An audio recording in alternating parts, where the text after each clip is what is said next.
Hola, ¿qué tal? Buenas noches. Les doy la más cordial bienvenida al seminario en materia de derechos humanos y derecho fiscal. Este seminario es sobre todo de derechos humanos, sin embargo, he recibido en Twitter y Facebook varias solicitudes de ustedes que desean les brinde mi opinión respecto al avance en materia legislativa de la Ley de Seguridad Interior que va apenas hacia el Senado de la República. Muchos han dicho que esta ley tiene vinculaciones y que se encuentra especialmente dirigida a las elecciones de 2018, en las que se espera finalmente el triunfo de Andrés Manuel López Obrador. Y en ese sentido, habrá que afirmarse que en realidad esta ley requiere un análisis un poquito más profundo, ya que cuando se analiza con mayor detenimiento, se puede apreciar que la misma realmente no solo está dedicada a Andrés Manuel, sino que tiene otras finalidades que igualmente resultan interesantes, suponiendo que el PRI continúe en el poder. La exposición de motivos de esta norma advierte que la razón es en cierta medida histórica y se plantea que si bien en el siglo XIX y XX México se encontró amenazado de potencias externas. Sin embargo, asienta la exposición de motivos con posterioridad, y por posterioridad tenemos que entender este siglo, el XXI, afirma la exposición de motivos han surgido nuevas amenazas y desafíos contra México. De lo anterior se deriva que con esta ley el gobierno tiene por finalidad aplicar los instrumentos que de esta ley se van a otorgar contra amenazas que no vengan del exterior, sino que directamente vengan del interior. Y aquí realmente lo que tendría que generar preocupación y pregunta es cuáles son los motivos que mueven a las amenazas externas y qué motivos a las amenazas internas. Además de preguntarnos también qué amenazas externas ya no nos interesan y qué amenazas internas sí. Por amenaza externa en el sistema jurídico y también en el político, se enseña que esta consiste y surge cuando una potencia externa se interesa en explotar los recursos de un estado intervenido con el propósito de quitárselos. En cambio, la amenaza interna surge cuando el pueblo no se encuentra de acuerdo con un sistema que se corrompió, cuando las instituciones de gobierno no son capaces ya de seguir siendo de utilidad a su pueblo. Y en esto, curiosamente, es ahí donde viene el matiz, es donde curiosamente coincide la exposición de motivos, que reconoce entre una de las nuevas amenazas contra la seguridad nacional, y es que la ley hace una lista. Una de esas amenazas, a la que a mí más me salta, es la pobreza extrema y la exclusión social. Así lo cita contundentemente la exposición de motivos. Y expresa la Cámara de Diputados que esta pobreza y la exclusión social de amplios sectores de la población pueden afectar la estabilidad y la democracia. La pobreza extrema, reconoce la exposición de motivos, erosiona la cohesión social y vulnera la seguridad nacional. Y aquí la otra pregunta entonces que habría que formularse es ¿qué ocasionó esa pobreza extrema? Porque México en los 80 no estaba en esta situación. Y he expuesto aquí simplemente los detalles anteriores, aunque la propia ley exige que de aplicarse el sistema de seguridad interior, el presidente tenga que justificar forzosamente ese empleo. Indica la legislación que en todo caso el presidente tiene que consultar al Consejo de Seguridad Nacional antes de recurrir a la milicia y además respetar ciertos principios como los de progresividad y los de proporcionalidad. En ese sentido, igualmente la ley exime que en casos muy urgentes el presidente consulte a nadie. Y sin embargo, siempre se condiciona.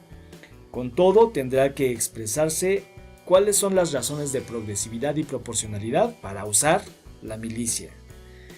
Y en ese sentido, por principio de progresividad, se entiende que no puede llegar el presidente a piquete de ojo a este sector de la población se manifestó y vamos a lanzar el ejército de una vez. No, expresa la ley que el poder ejecutivo tiene que ir de menos a más. De ahí la progresividad. Y la proporcionalidad determina que precisamente no se puede llegar con una fuerza desproporcionada respecto al evento que acaece. Por ejemplo, si es un gran levantamiento, el presidente no va a entrar en negociaciones, algo tendrá que hacer. Sin embargo, aquí lo curioso es que la propia ley incluso faculta al presidente a hacer uso de la fuerza militar y, bajo su responsabilidad a la larga y con el tiempo, él brindar explicaciones.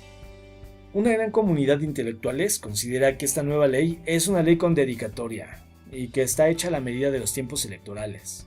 Se estima que esta ley está dedicada específicamente a las elecciones de 2018, que muchos consideran va a poner en riesgo la continuidad del sistema gubernamental. Y ya analizándola, la realidad es que yo estimo más bien de que no solamente se trata de una ley de seguridad nacional, sino que va mucho más allá. Es una verdadera ley de seguridad sistémica. Es decir, aquí no interesa la nación, lo que interesa es que se preserve el sistema que ya rige.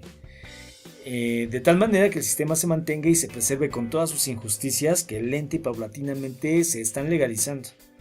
Por tanto, no deja de ser una ley oprobiosa que tiende a mantener el status quo y las prebendas de los sectores y las élites que ya se benefician de este sistema viciado.